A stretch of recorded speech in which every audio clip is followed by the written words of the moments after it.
అందరికీ నమస్కారం. Please like subscribe political link. చాలా మంది సబ్స్క్రైబ్ చేసుకోవట్లేదు, కొన్ని వాచ్ అవర్స్ వస్తున్నాయి. దయచేసి సబ్స్క్రైబ్ చేసుకోండి, లైక్ చేయండి, షేర్ చేయండి, మరియు ఆల్ బటన్ ప్రెస్ చేయండి. గాంధీ ముక్త్ భారత్ సాధ్యమేనా? నిన్న రాయ్బరేలీలో ప్రధానమంత్రి మోడీ మాట్లాడుతూ గాంధీ ముక్త్ భారత్ కావాలి మనకు, ఎందుకంటే అమేథీలో రాహుల్ గాంధీ భయపడి పోటీ చేయట్లేదు, మరి ప్రియాంక గాంధీ పోటీ చేయట్లేదు, మళ్ళీ కేరళకి వెళ్ళిపోయాడు, తర్వాత రాయ్బరేలీ సేఫ్ అని అక్కడికి వెళ్ళిపోయాడు, స్మృతి ఇరానీ పోటీ నుంచి తట్టుకోలేక అక్కడికి వెళ్ళిపోయాడని చాలా ఘాటైన వ్యాఖ్యలు చేశాడు మోడీ నిన్న. అంటే గాంధీ ముక్త భారత్ మనకు కావాల్సింది అని మోడీ ఆ సభలో పేర్కొన్నారు.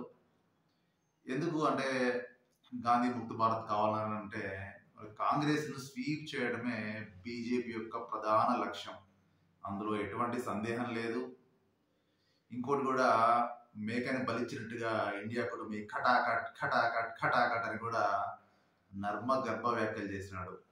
మరి వేచి చూద్దాం. అంటే బీజేపీ కూడా 400 సీట్స్ పైన కన్నేసింది.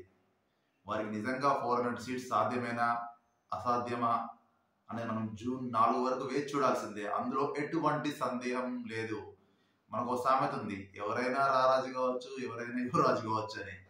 కాబట్టి ఏంటంటే మనం వేచి చూడాల్సిందే. ఎందుకంటే కొంచెం పోలింగ్ శాతం తగ్గుతుంది, కొన్ని రాష్ట్రాల్లో కూడా బీజేపీకి సీట్లు తగ్గబోతున్నాయని మనకు కొన్ని సర్వేల ఆధారంగా తెలుస్తుంది. అయినప్పటికీ కూడా అంటే వాళ్ళ మిత్రపక్షాలు వాటన్నిటి కలిపి కూడా చాలా దగ్గర మార్కు చేరుకోవచ్చు, అందులో ఎటువంటి సందేహం లేదు. కానీ మోడీ చేసిన ఈ వ్యాఖ్యలు చాలా ప్రకంపనలు లేపాయి. ఎందుకంటే ముక్త్ భారత్, గాంధీ ముక్త్ భారత్, గాంధీ కుటుంబం ముక్త్ భారత్, కాంగ్రెస్ ముక్త్ భారత్ అని కూడా ఎప్పుడు కూడా మోడీ చాలా ఘాటైన వ్యాఖ్యలే కాంగ్రెస్ పైన చేస్తూ ఉంటాడు. వేచి చూద్దాం మరి ఎవరు రారాజు అవుతారో, ఎవరు యువరాజు అవుతారో.